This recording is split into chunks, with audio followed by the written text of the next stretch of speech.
Hi, welcome to another video, and in this one I'm going to share my initial thoughts on basically moving over from PS4 Pro to the PC with Assetto Corsa.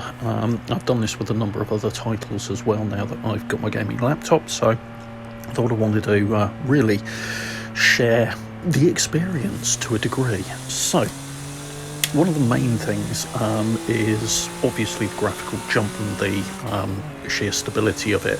Even in its base form, and I did try it in its base form, it looks better than the PS4 version, even on Pro, but not by a massive margin, in all honesty. However, once you add the likes of Content Manager with the custom shader pack and Sol on there, it really does make quite a big difference, and yeah, certain locations just look absolutely stunning. They really do. The good news for people playing on console is, physics-wise, I'll be perfectly honest, I have not noticed any difference.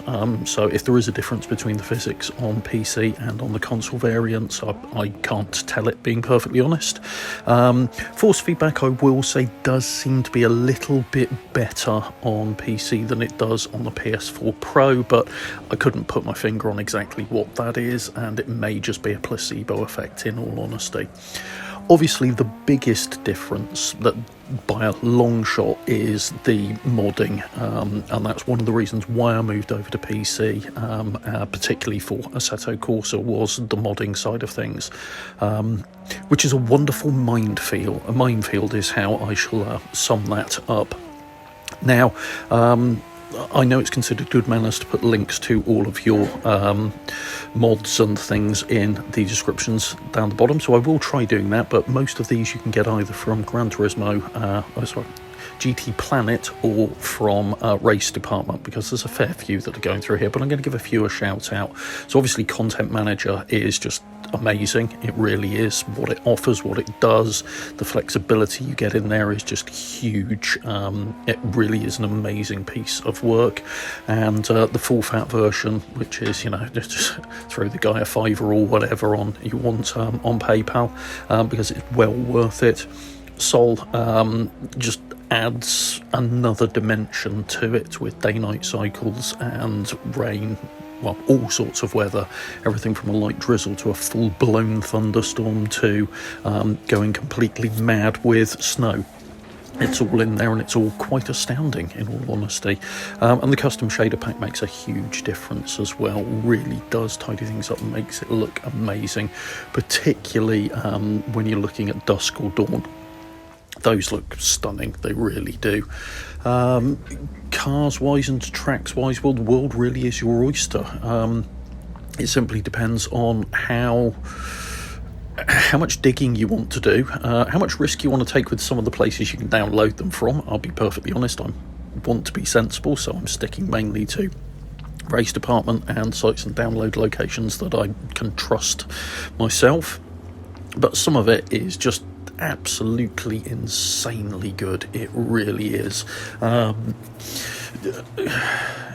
Picked up on some stuff from a guy called Fat Alfie, who's only put about 4 tracks out, but every single one of them is absolutely sublime, including the Thompson Roadway, which is an old racetrack Grand Prix circuit. I believe it was actually used for in Singapore, which is just, it's a stunning looking mod. It really is. This is as good, if not better, than anything that Kunos themselves have put together.